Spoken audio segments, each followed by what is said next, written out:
Welcome to SuperDavedevYT, the chance is SuperDavedevYT. So we're talking Formula 1 now. A lot has happened. I couldn't stream last time around because I had a power failure in my area. So let's move on from that. I watched the race. Luckily I could still watch the race because I had a laptop with a freaking battery, man. The battery did actually end after, I believe, 10 or 20 laps. So everything I needed to see in that race, I actually saw, which was the crash between Hamilton and Verstappen. I wasn't able to analyze everything last time. What I can tell you now is that Hamilton knew very well that if he did not do something drastically, he would lose that race to Verstappen.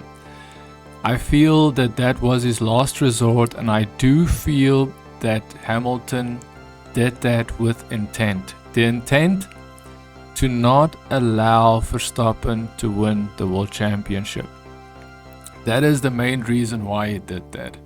He might not have done it to hurt Verstappen, he just wanted to make sure that he ultimately wins the World Championship. And I think that is what we need to assess one thing about Lewis Hamilton. He knows the whole world is looking at him. He knows that anything he does can be scrutinized. And if he doesn't have an answer for everything, then somehow he is going to get screwed up. Now, of course, the biggest thing that I have a problem with is that the British media, the British outlets in general are massive when it comes to motorsport racing. Every single influencer in Formula 1 is almost 90 to 70% Formula 1, British influencers. They are British by descent, which means that you've got British people defending a British driver, which is a very sad thing.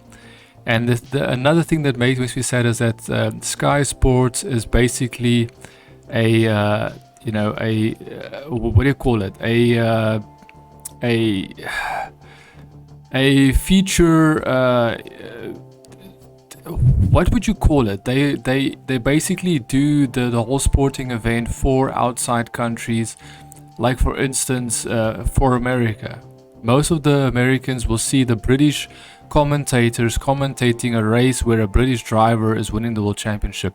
That, I feel, in itself is a problem. If you cannot have diversity, if Sky Sports, which is a British company with British commentators, are showcasing and giving you information, they are doing so with a biased nature, even though they are pretending that they're not biased towards their British heritage and their British country and Britain and England and whatever else. The problem is that they would always be. It's become very clear that Sky Sports today, specifically today, which is qualification day, the 31st of July, the last day of July, that they are still continuing to show all sorts of programming. If you don't see that programming, that's fine, but if you do watch Sky Sports from time to time, you notice that there's a theme. The theme is that Lewis Hamilton is a superhero, Lewis Hamilton is the best, Lewis Hamilton can do no wrong. And that is a problem. That is a problem. If you cannot have a completely diverse, a completely different perspective on a Formula 1 event, and you only have British commentators, British input, British individuals with their British heritage seeping through their veins, unfortunately you will have biased opinions, and unfortunately it would not be fair. There will always be some information held back, some information. Like, I can remember them saying that, oh no, Lewis Hamilton understeered into Verstappen. Like, I'm telling you, the actual commentator on Sky Sports was mentioning, oh no, Lewis Hamilton understeered into Verstappen. It wasn't like Lewis Hamilton had full control of his car, which is complete and utter bull crap. So first of all, what I want to say is that my main concern is that massive influencers in the Formula 1 environment, the Formula 1 sphere, the Formula 1 basically community are British. even though their country is so insignificantly small when you look at on a global scale, they are predominantly taking over the Formula One broadcast, the Formula One commentating on almost any platform. And that is a problem. Myself, I am not British. I have lived in England for 2 years. However, I was born in South Africa, and yes, I am a South African. You might wonder why a South African cares about Formula One. Well, guess what? South Africa has a Formula One world champion, and yes, he had a Formula One world championship. Yes, a driver's championship with Ferrari. Yes, the Ferrari team. So just to highlight that, yes, South Africa might not be a first world country, especially today. Unfortunately, that is a topic for another discussion, which I would never want to go into because it's just a sad reality. But long story short, straightforward. The problem is thus: Formula One has a massive community, very diverse. Formula One has only recently, in the past 5 years, has Formula One shifted into extreme mainstream. And what I mean with extreme mainstream is, we all know that if Formula One never shifted into the American domain, if Formula One didn't position itself as a main sport, a main entertainment sport in America, which that is why they basically sold the rights to an American company of Formula One. Why Bernie Ecclestone, yes, also a British person was told to step down. He stepped down, sold the company to an American company. I can't remember the name, but I know it ends with media, something media, British company. And yes, there was a American CEO. Yes, I do know that the new Stefano De Monicale is Italian and is not American. Please understand that ultimately Formula One's rights was sold to an American company. There's no coincidence why Netflix is basically covering Formula One. And yes, I'm sure it's more to do with their own budget. However, in the past 5 years, Formula One has actually become mainstream. It used to be European, Asia, let's say, it was more European and Asian, let's say mainstream, because we were following this sport for a while now. I don't think Africa falls under European, jurisdiction, or what do you want to call it, but we do have a lot of influence from the British. Even if we don't want to, that is just the way it is. Okay. However, myself, I personally stayed in England for 2 years. Less than 2 years, for 1 year, where I, could have stayed there for 2 years, but I only stayed there for 1 year. Very rainy country, very morbid, not really my cup of tea, but that's just what happens when your country is a very sunny country. Long story short, with all of this culminating, we have people coming into Formula One. People that are looking at Hamilton's skin color. People that don't know that Hamilton's mother is white, his father is African. And I wouldn't be surprised if his father isn't 100% African. Might even be another, his father might be a mix as well. So what am I trying to say? I'm trying to say this: I don't like that Hamilton is using the race card.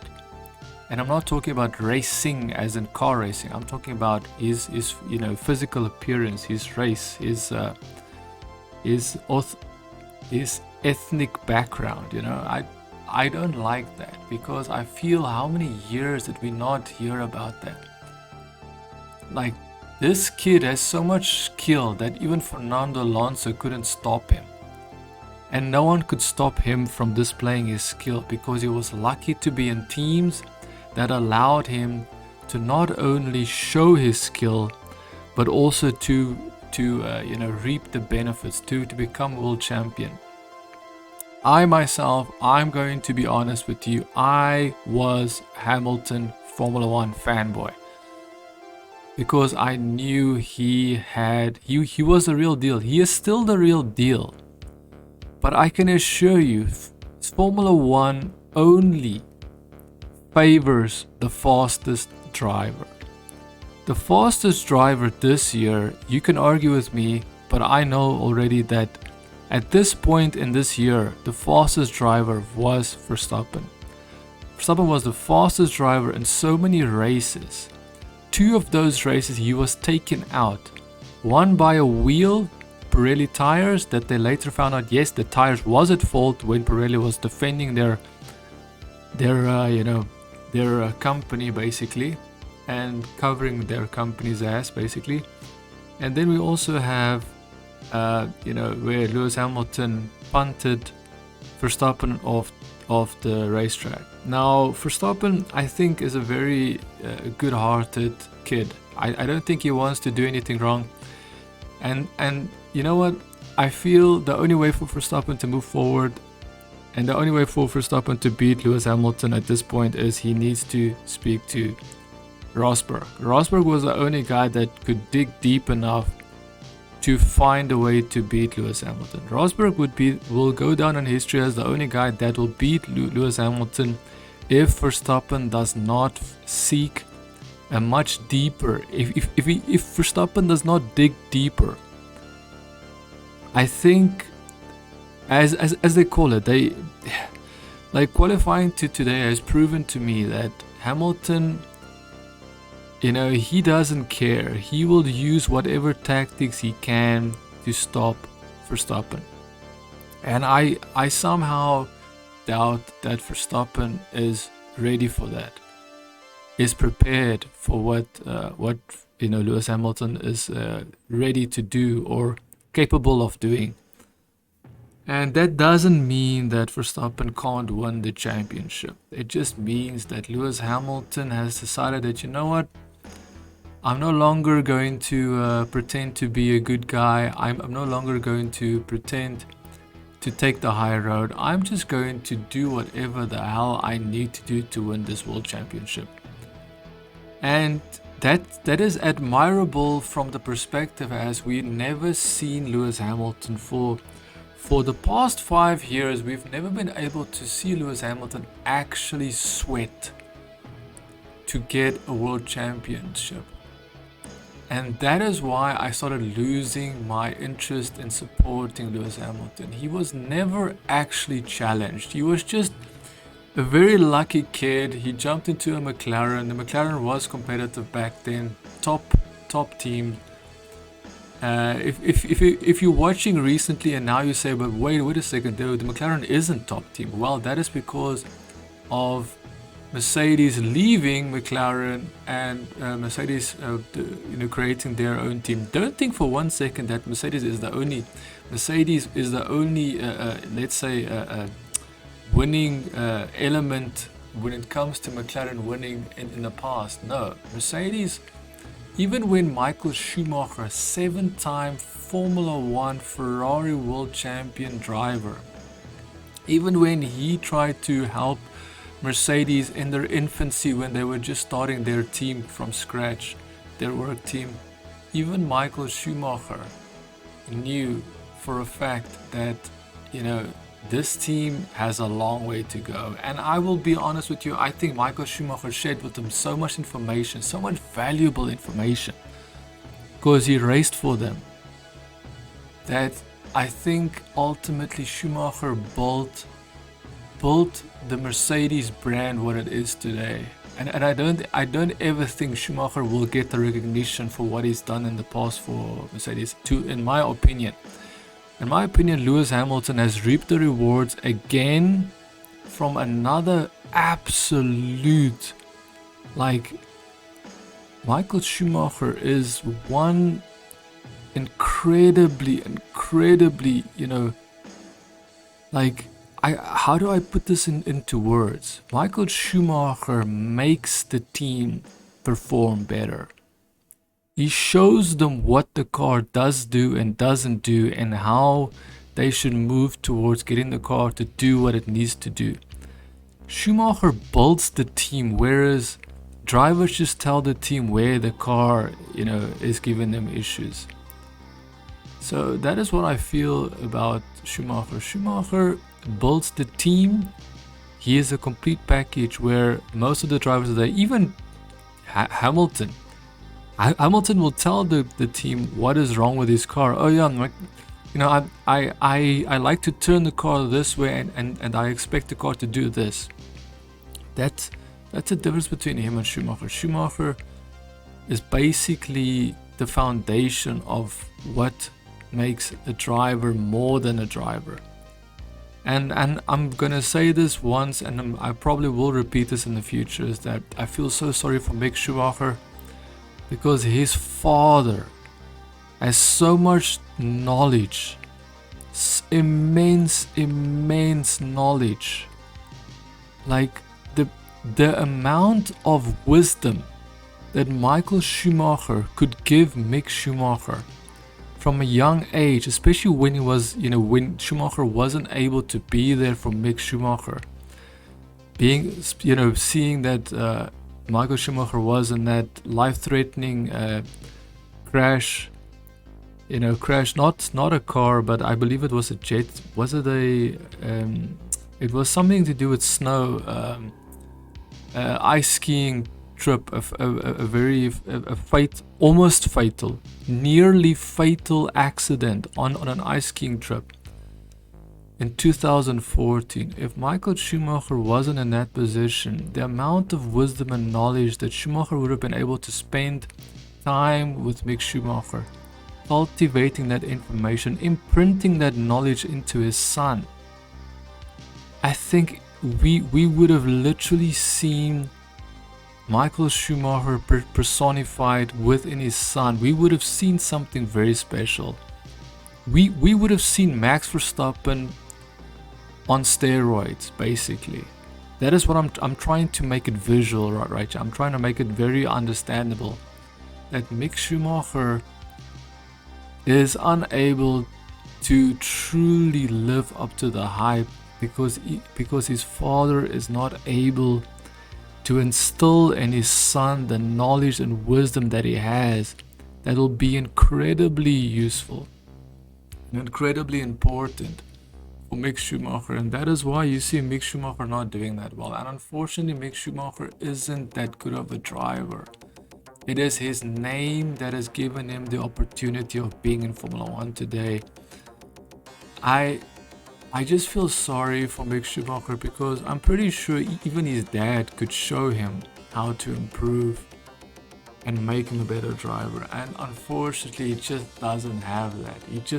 He didn't have his dad there, because his dad was fighting for his own life in a coma, just fighting for his life to just survive. So, thankfully, Michael Schumacher is still alive, but how much of him is still alive? That is another question. I think that is pretty sad. Pretty sad to think about. Now, I've rambled on long enough. Let's go through to today's standing and what happened today. So we have Lewis Hamilton.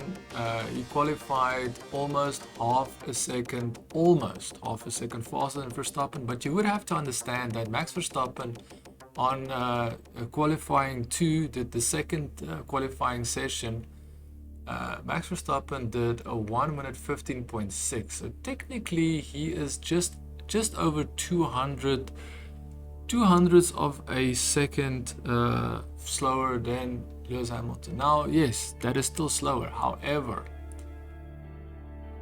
Max Verstappen has decided, or should I say, Red Bull has decided that Max Verstappen should start on the soft tire. They made that switch almost immediately. They didn't even hesitate.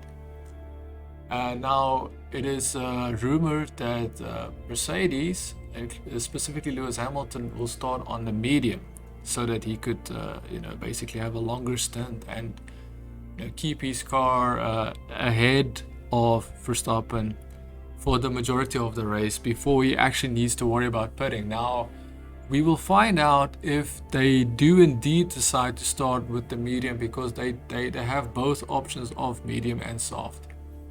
As far as I know, they've got both options. I might be wrong, but as far as I know, Red Bull will start on the softs and Hamilton. So Red Bull Verstappen will start on soft tires and Lewis Hamilton will start on medium tires. If you don't know, the soft tires on this specific track is actually pretty fast. And you would ask yourself, but why wouldn't Lewis Hamilton start on? Because the reason why is because the Mercedes is faster on the mediums than what the Red Bull is on the mediums, and that means that they can drive longer in the race and pit later into the race. And pitting once into the race means you only have to worry about one pit stop, which will take time away from your race, which will basically, cause you to stop your car, lose some time, and then exit the pit and then continue your race. So that is why they're doing the medium. That is why the medium is very important. I'm not sure what Red Bull has planned for Max Verstappen. All I know is that I don't like the strategy they did today, where the crew let Max Verstappen out behind Lewis Hamilton, and of course the unsportsmanlike behavior of Hamilton. Now you have to understand this. If Hamilton is such a role model, such an example, then why today did we see once again, him behaving in a manner that can only be described as unsportsmanlike, where he would purposefully, almost, it feels spitefully, it feels like he did it spitefully to keep Verstappen and Sergio Perez behind. Sergio Perez, as a result, couldn't actually do his final qualifying stint because of the stunt that Hamilton pulled. Now, honestly speaking, I feel this is where I started to realize that this is why Max Verstappen needs some extra help. He needs to ask Rosberg for some advice. He needs to really hang out, befriend Rosberg, and understand what Rosberg did to overcome the battle to finally beat Hamilton. Because that is ultimately the knowledge he requires to ultimately beat Hamilton. That is it. I don't want to say anything else, because I feel at this point Hamilton has shown that he doesn't care. He does like, when it comes to sportsmanlike behavior, as long as the media, as long as Sky Sports can pretend that Hamilton is the hero no matter what you say, and as long as they are the PR, public relations, supporters of Hamilton, especially all the people in the Twitter and the social media, supporting Hamilton blindly, almost telling Hamilton, almost defending Hamilton no matter what. Why? Some of them use races as an excuse. Some of them use the fact that Lewis Hamilton has won for the past, 6 years consecutively. So that is why they don't even want to consider the fact that someone else could be better, which is very, very narrow-minded. And that is why I know for a fact that the American individual, normal American individual with at least an open mind, because I do consider America the most open-minded individuals in the world, and I believe that they are going to see that this is not how a person behaves if they are full confident that they have enough speed and enough skill to beat someone on the track without any other, gimmicky, not gimmicky, but any other underhand tactics. Lewis Hamilton is using whatever tactics he can get away with, and we saw that today in qualifying. And I'm gonna go through what the standings are. The standings are Hamilton. Okay, so this episode will be long because I wasn't able to do anything last race. Because we had a power outage in our area. There was an actual, power supply problem, and we had to wait for them to sort it out last time. So this is why this episode is going to be long. I do apologize for it, but I am going to try and cut it off now by just reiterating the positions and just hopefully briefly mentioning my take on these specific these specific qualifying results. So Lewis Hamilton's in first. Lewis Hamilton is known to have very good track record on this track, on this racetrack. And it's also, you have to also keep in mind that it's very hard to pass on this track. So if this racetrack is hard to pass, which I just mentioned, and also if this racetrack is a racetrack that Lewis Hamilton has much success on, then we all have to assume that Lewis Hamilton will win this race, seeing that he qualified first. Bottas qualified second, which means that Max Verstappen has for Valtteri Bottas to contend with if he even wants to get a chance at passing Lewis Hamilton. So not only does Max Verstappen has to try and pass Valtteri Bottas on a track that is notoriously known to be hard to pass on, but he somehow has to get past Valtteri Bottas to be able to even be in a position to pass Lewis Hamilton, if he could even keep up on a racetrack that Lewis Hamilton is known to be very well, very successful on. Now Sergio Perez is luckily in fourth position. This time Sergio Perez joined us in the top four. Finally, I'm actually happy that Sergio Perez. Whoa! I just noticed that Sergio Perez's time is actually pretty bad, huh? Sergio Perez's time is about a second slower than Lewis Hamilton's qualifying time. A second slower. How the hell did he qualify fourth? So no one else qualified faster than Perez. Interesting.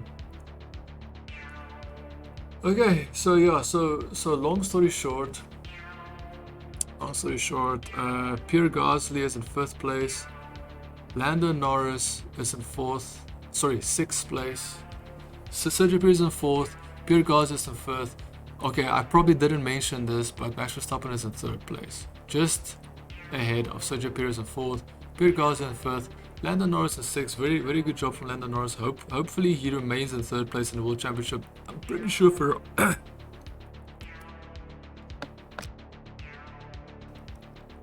Ferrari is coming for Lando Norris and McLaren, but we'll have to wait and see. Unfortunately, or should I say fortunately, Charles Leclerc is behind Lando Norris, and we all know that Ferrari has better race pace than McLaren.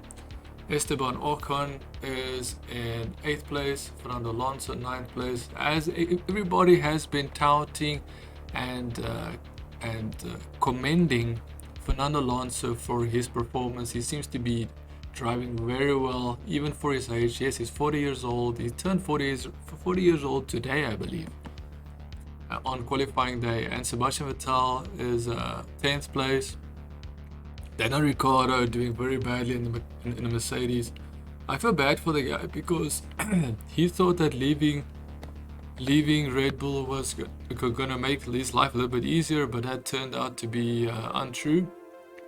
He's actually doing worse than anybody could do relative to your teammate.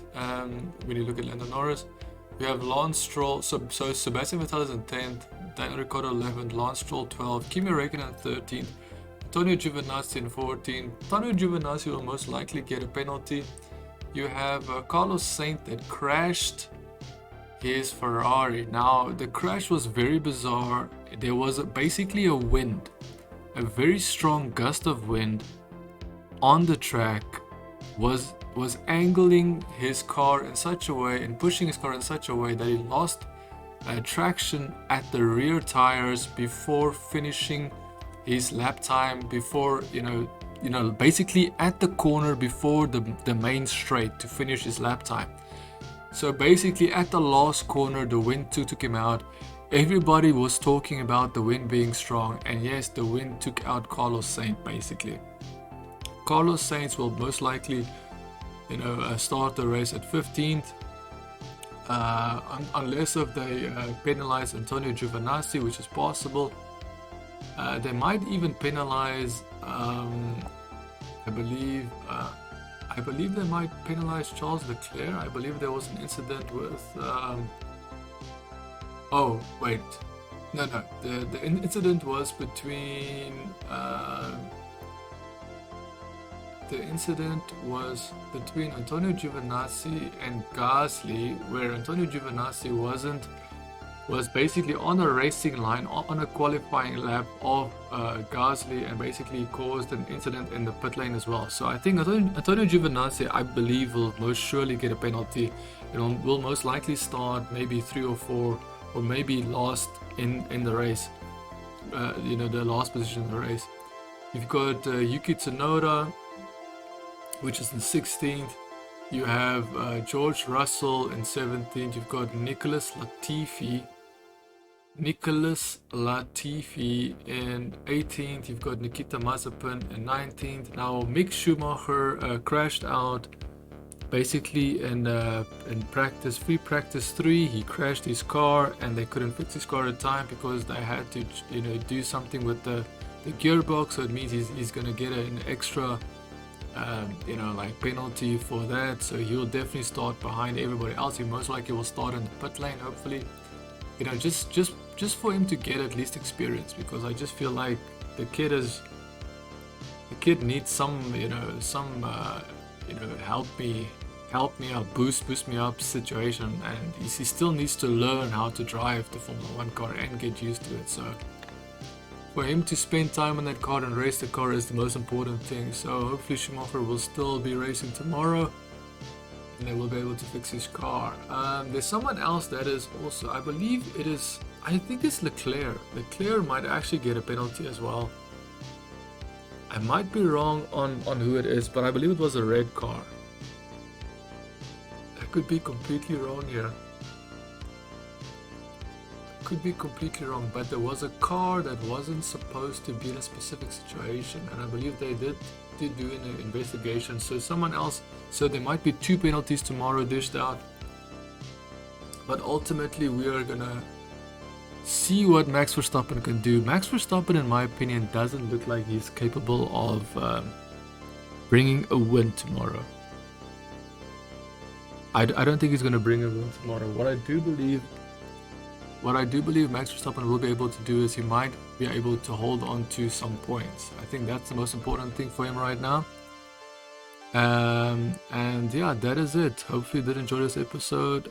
I will be streaming tomorrow if everything goes well. Remember, I didn't have any control last time, and so as long as things will work out, I will be able to stream. I am very active on Twitter, so if you do want to know what I have to say, I'm almost always on Twitter. I was luckily still on my phone, still tweeting when the power went out last race, and I was still able to give my opinion. So if you ever want to know my opinions on Formula 1, you can just join my Twitter or follow me on Twitter.